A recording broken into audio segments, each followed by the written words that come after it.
Iliad of Homer, by Homer, translated by Theodore Alois Buckley, Section 20, Book the 20th. Argument. Jove permits the gods to join in the battle, and they take their respective places on either side. Aeneas engages Achilles, but is rescued by Neptune. Hector, in revenge for the death of his brother Polydorus, also attacks Achilles, and is only saved from death by the intervention of Apollo. Achilles then slays many Trojans. Thus around thee, O son of Peleus, were the Achaeans armed, insatiable in fight, beside their crooked ships, and the Trojans on the other side, on the acclivity of the plain. But Jove ordered Themis to summon the gods to an assembly from the top of many-valleyed Olympus, and she, going round, ordered them to proceed to the palace of Jove. Nor was any one of the rivers absent, save Oceanus, nor of the nymphs who inhabit the pleasant groves and springs of rivers, and the grassy meads. Then, coming to the habitation of cloud-compelling Jove, they sat down upon shining, polished benches, which Vulcan with cunning skill had made for Father Jove. Thus were they assembled within the palace of Jove, nor did Neptune disobey the goddess, but he came to them from the sea. Then he sat in the midst, and inquired the design of Jove. Why again, O hurler of the glowing lightning, hast thou summoned the gods to an assembly? Dost thou deliberate anything respecting the Trojans and Greeks? For now their combat and the battle are on the point of being kindled. But him, cloud-compelling Jove, answering addressed, Thou knowest, O Earth-shaker, my design with my breast, and for whose sake I have assembled you, for though about to perish, they are a care to me. I will, however, remain sitting on the top of Olympus, whence looking, I shall delight my soul, but depart the rest of you, that ye may go to the Trojans and the Greeks. Give aid to both, according as is the inclination of each. For if Achilles alone shall fight against the Trojans, they will not even for a little sustain the swift-footed son of Peleus. Formerly, even beholding him, they fled terrified. But now, when he is grievously enraged in his mind on account of his companion, I fear lest he overthrow the wall, even contrary to fate. Thus spoke Saturnian Jove, and he stirred up the unyielding contest, and the gods hastened to proceed to the battle, having discordant minds. Juno, indeed, and Pallas Minerva went to the assemblage of the ships, as well as earth-shaking Neptune, and useful Mercury, who excelled in a prudent mind, with whom went Vulcan, looking savage in his might, limping, and under him his weak limbs moved with all their forces. But to the Trojans went crest-tossing Mars, and with him unshorn Phoebus, and Diana delighting in archery, Latona, Xanthus, and laughter-loving Venus. As long as the gods were apart from mortal men, so long the Greeks were greatly elated, because Achilles appeared, for he had long abstained from the dire battle, and a violent tremor came upon the Trojans, upon each of them as to their limbs, fearing because they beheld the swift-footed son of Peleus glittering in arms, equal to man-slaughtering Mars. But after the Olympians had come to the crowd of men, then arose fierce contention, the exciter of the people, and Minerva shouted, sometimes standing beside the trench, outside the wall, at other times she loudly shouted along the echoing shores. But Mars yelled aloud on the other side, like unto a dark whirlwind, keenly animating the Trojans from the lofty city, at other times running along the Simois, over Callicolone. Thus the blessed gods, inciting both sides, engaged, and among them made severe contention to break out. But dreadfully from above thundered the Father of gods and men, whilst beneath Neptune shook the boundless earth and the lofty summits of the mountains.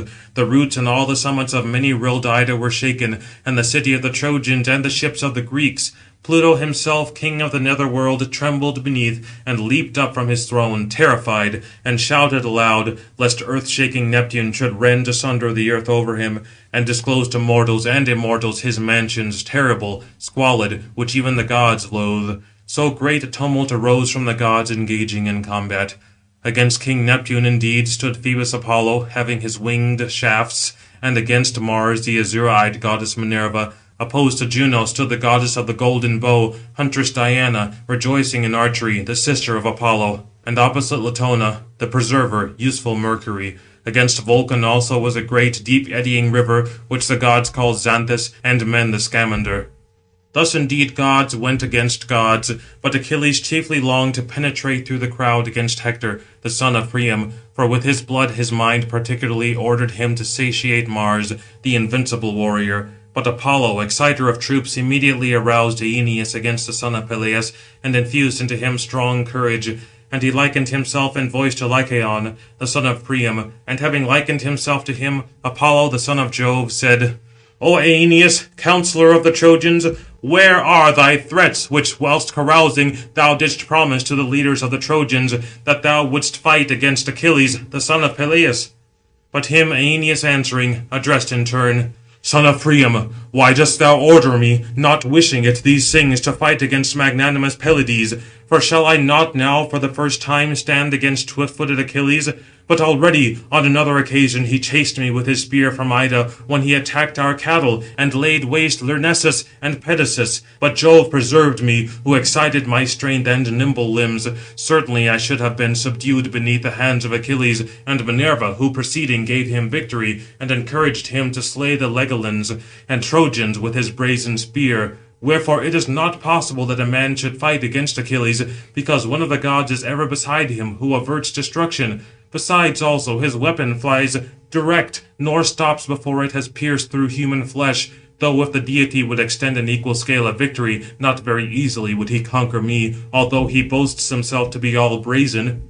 But him again King Apollo, the son of Jove, addressed, But do thou also pray, O hero, to the immortal gods, for they say that thou too art sprung from Venus, the daughter of Jove, but he from an inferior goddess. For the one is from Jove, and the other from the aged sea god. But direct thy invincible brass right against him, nor let him at all avert thee by haughty words and threats. Thus saying, he breathed great courage into the shepherd of the people, and he advanced through the front ranks, accoutred in shining brass. Nor did the son of Anchises escape the notice of white-armed Juno, going against the son of Peleus through the ranks of men. But calling the gods together, she addressed them. Consider now, both Neptune and Minerva, in your minds, how these things shall be. This Aeneas, accoutred in shining brass, has advanced against the son of Peleus, and Phoebus Apollo has urged him on. But come, let us, however, turn him back again, or let some one of us stand by Achilles and give him great strength, nor let him at all be wanting in courage, that he may know that the mightiest of the immortals love him, and that those, on the contrary, are vain, who hitherto avert war and slaughter from the Trojans.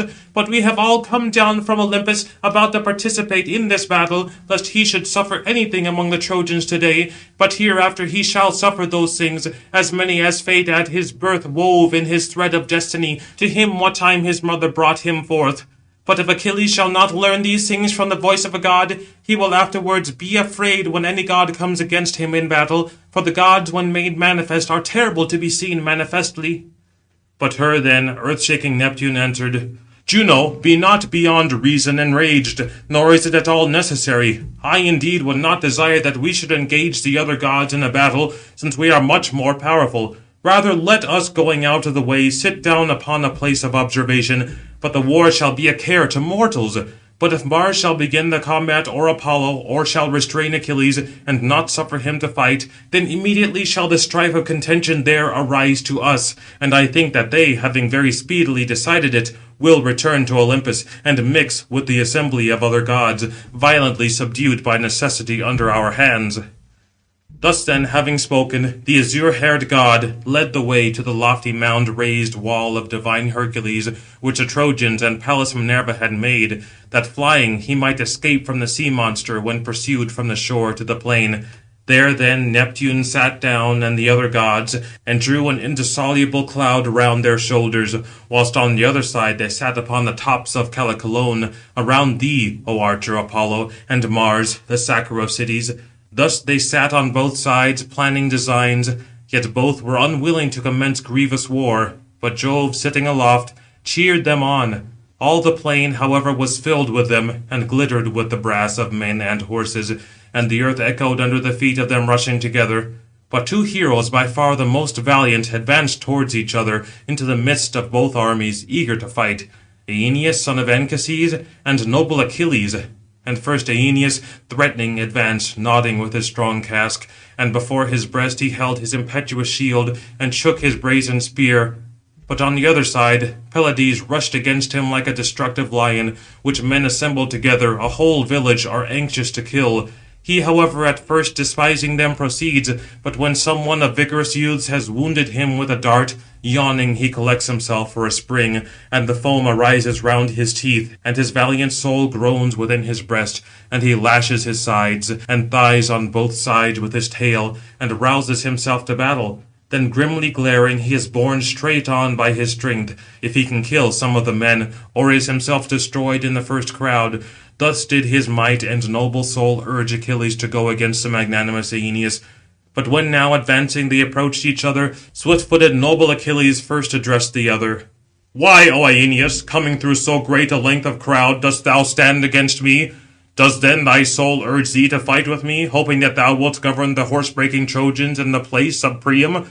Yet even if thou shalt slay me, not thus will Priam place this reward in thy hand, for he has sons, and he is himself steady, nor inconstant. Or, if thou slayest me, have the Trojans cut off for thee an enclosure of soil surpassing others, suited to vines and the plough, that thou mayest cultivate it? Still I hope thou wilt effect it with difficulty, for I think I have at some other time put thee to flight with my spear. Dost thou not remember when I impetuously drove thee, when alone, from the oxen with rapid feet, down the Idaean mountains? Then indeed thou didst never turn round while flying, but didst escape thence into Lyrnessus. But I wasted it, having attacked it with the aid of Minerva and Father Jove. The women also I led away captives, having taken away their day of freedom, but Jove and the other gods preserved thee. However, I do not think they will protect thee now, as thou castest in thy mind. But I exhort thee, retiring, to go into the crowd, nor stand against me, before thou suffer some evil. But it is a fool who knows a thing only when it is done. But him Aeneas answered in turn, and said, Do not think, O son of Peleus, to affright me, like an infant boy, with words, since I also well know how to utter both threats and reproaches. But we know each other's race, and we know our parents, hearing the words of mortal men long since uttered, although by sight indeed neither dost thou know mine, nor I thine. They say indeed that thou art the offspring of renowned Peleus, and of thy mother Thetis, the fair-haired sea-nymph, whereas I boast myself to be sprung from magnanimous Anchises, and Venus is my mother. Of these the one or the other shall this day lament their beloved son, for I think we shall not return from the battle thus separated by childish words. But if thou desirest to be taught these matters, that thou mayest well know our race, for many men know it, cloud-compelling Jove indeed first begat Dardanus, and he built Dardania, for sacred Ilium, the city of articulate-speaking men, was not as yet built in the plain, and they still dwelt at the foot of many-rilled Ida. Dardanus again begat a son, King Erectonius, who was then the richest of mortal men, whose 3,000 mares pastured through the marsh, rejoicing in their tender foals. Boreas, however, was enamoured of some of these when pasturing, and having likened himself to an azure-maned steed, covered them, and they, becoming pregnant, brought forth 12 female foals, which when they bounded upon the fruitful earth, ran over the highest fruit of the stalks of corn, nor did they break them, but when they sported over the broad back of the ocean, they ran along the surface of the ridge of the hoary sea. But Erectonius begat Tros, king of the Trojans. From Tros again were descended 3 illustrious sons, Ilus, Assaracus, and godlike Ganymede, who indeed was the handsomest of mortal men, and whom the gods caught up into heaven to pour out wine for Jove, that on account of his beauty he might be with the immortals. Ilus again begat his renowned son Laomedon, but Laomedon begat Tithonus and Priam, Lampus, Clytius, and Hicetaon, a branch of Mars, and Assaracus Capus, who also begat his son Anchises. But Anchises begat me, and Priam noble Hector. Of this race and blood do I boast myself to be. But Jove increases and diminishes valour to men as he pleases, for he is the most powerful of all. But come, let us no longer talk of these things like little boys, standing in the middle combat of the strife, for it is possible for both to utter very many reproaches, so that 100-oared galley would not contain the burthen. For the language of mortals is voluble, and the discourses in it numerous and varied, and vast is the distribution of words here and there. Whatsoever word thou mayest speak, such also wilt thou hear. But what need is there to us of disputes and railing, that we should quarrel with each other like women, who, being angry with a soul-destroying strife, proceeding into the middle of the way, chide each other with many things true and not true? For rage also suggests those things. With words, however, thou shalt not turn me courageous from my valour, before thou lightest against me with thy brass. But come quickly, let us make trial of each other with brazen spears. He spoke, and hurled his brazen spear against a dreadful shield, terrible to be seen, and the huge buckler resounded with the stroke of the javelin.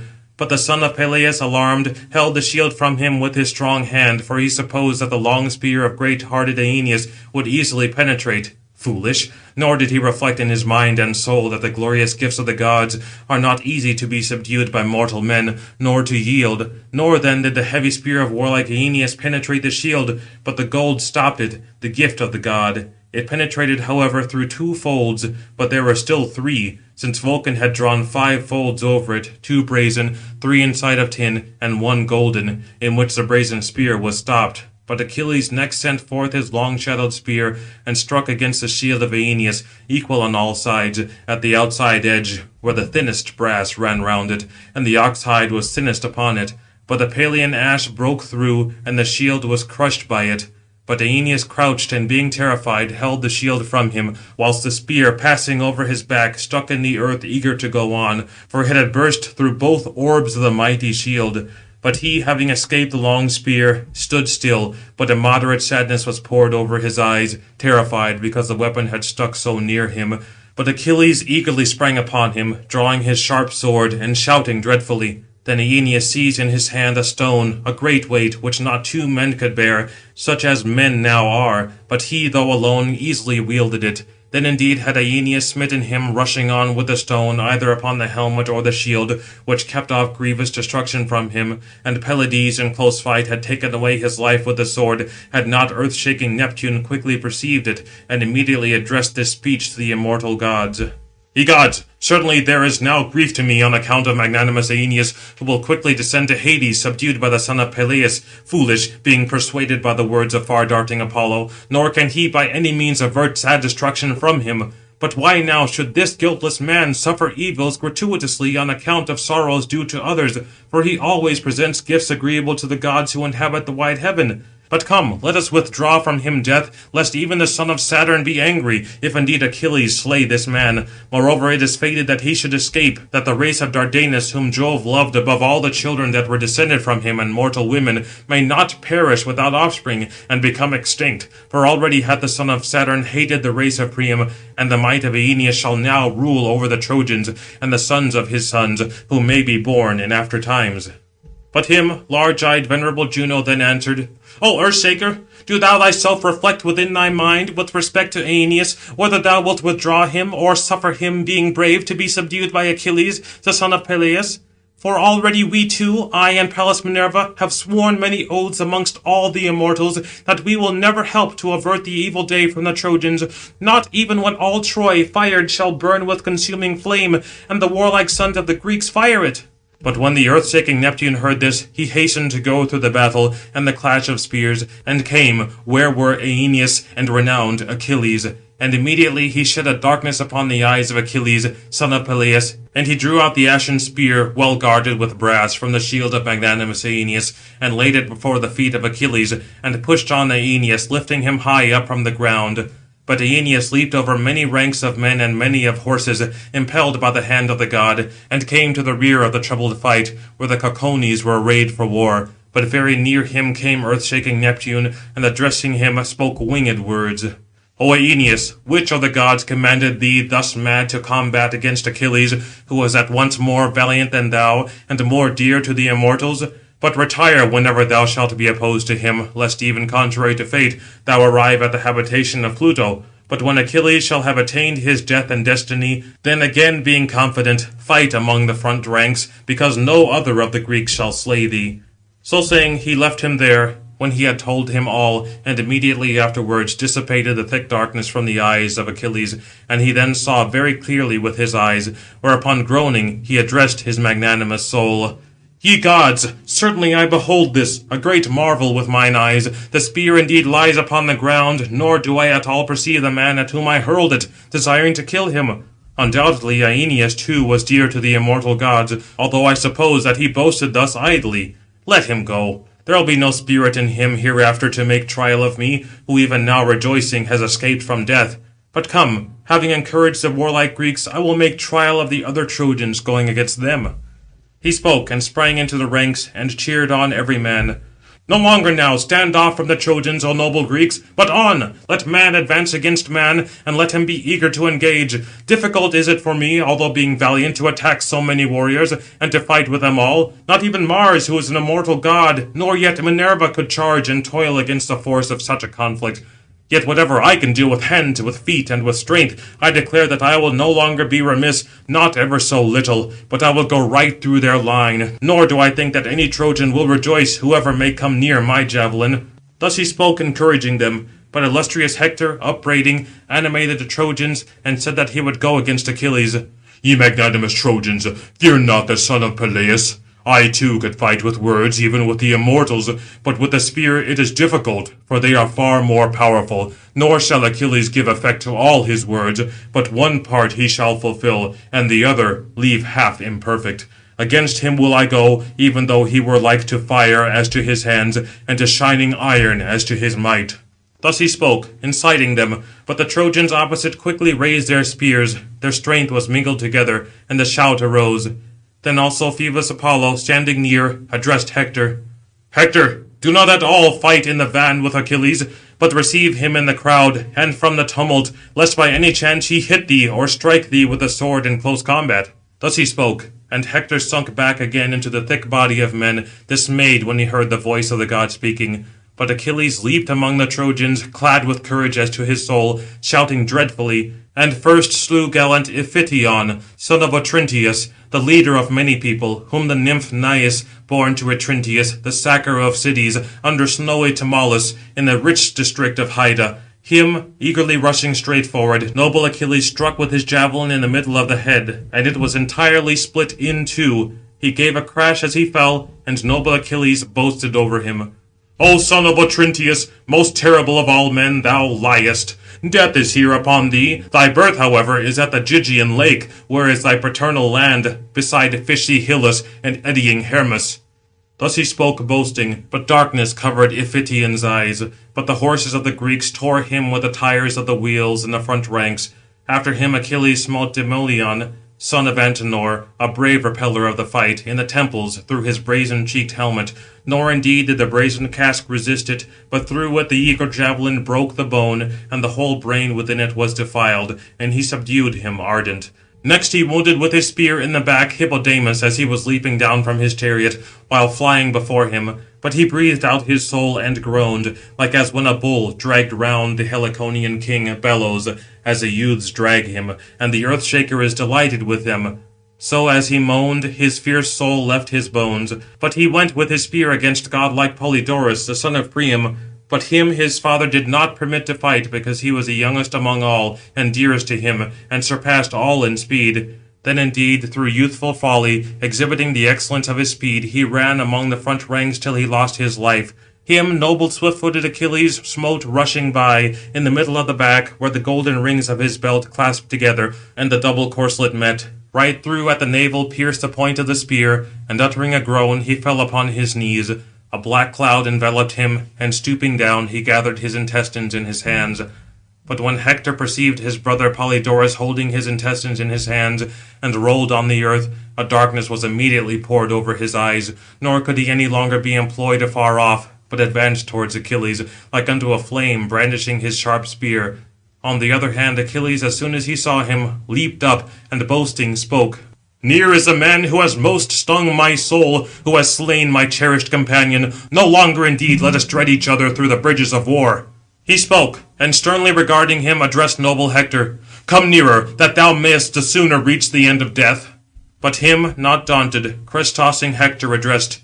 "O son of Peleus, do not expect to terrify me now like a little boy, at least with words, since I myself also well know how to speak both revilings and reproaches.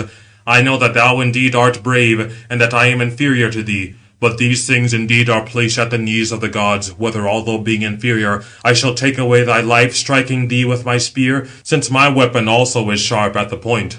He spoke, and brandishing sent forth his spear, and Minerva with a breath turned it back from glorious Achilles, having breathed very gently. But it came back to noble Hector and lay before his feet. But Achilles, eager to slay him, rushed furiously on, shouting dreadfully. But Apollo, as a god, very easily snatched him away, and covered him with abundant haze. Thrice indeed swift-footed noble Achilles rushed on with his brazen spear, and thrice he smote the deep haze. But when he rushed on the fourth time, like unto a god, he, dreadfully chiding, addressed to him winged words. Dog, now again hast thou escaped death. Assuredly evil came very near thee, but Phoebus Apollo has now again preserved thee, to whom thou art wont to pray, when going into the clang of spears. Yet will I certainly finish thee, meeting thee hereafter, if indeed any of the gods be an ally to me also. At present, however, I will go after others of the Trojans, whomsoever I can. So saying, he struck Dryops with his spear in the middle of the neck, and he fell before his feet. Him then he left, and then detained Demuchus, son of Philotor, brave and great, wounding him in the knee with his spear, whom then striking with his great sword he deprived of life. But attacking both, he pushed Laogonus and Dardanus, the sons of Bias, from their chariot to the ground, wounding one with his spear, and striking the other in close combat with his sword. Also Tros, the son of Alastor, who came towards him, taking him by the knees, if on any terms he would spare him, and dismiss him alive, nor slay him, taking pity on their equal age. Fool, who knew not that he would not be persuaded, for he was by no means a tender-minded nor gentle man, but very ferocious. Tros indeed clasped his knees with his hands, desiring to supplicate him, but Achilles wounded him in the liver with his sword, and his liver fell out, and the black blood from it filled his bosom, and darkness veiled his eyes, wanting life. But standing near Mulius, he smote him with his javelin on the ear, and immediately the brazen blade went through the other ear. Then with his large hilted sword he smote Echeclus, son of Antenor, in the centre of the head, and the whole sword became tepid with blood. But purple death and violent fate seized his eyes. Then Deucalion, where the tendons of the elbow unite, there he pierced him through his hand with his brazen spear. But he, weighed down as to his hand, awaited him, perceiving death before him. But Achilles, smiting his neck with his sword, knocked the head off afar with its helmet, and the marrow sprang forth from the spine, and Deucalion lay extended on the ground. Then he hastened to go towards Rigmus, the renowned son of Piraeus, who had come from fertile Thrace, whom he smote in the middle with his javelin, and the brass was fixed in his stomach. And he fell from his chariot, and Achilles wounded in the back with his sharp javelin Araethus, the attendant, while turning back the steeds, and threw him from the chariot, and the horses were thrown into confusion. And as the blazing fire burns through the deep dells of a dry mountain, and the dense forest is consumed, and the wind agitating turns round the flame on all sides, thus he raged in every direction.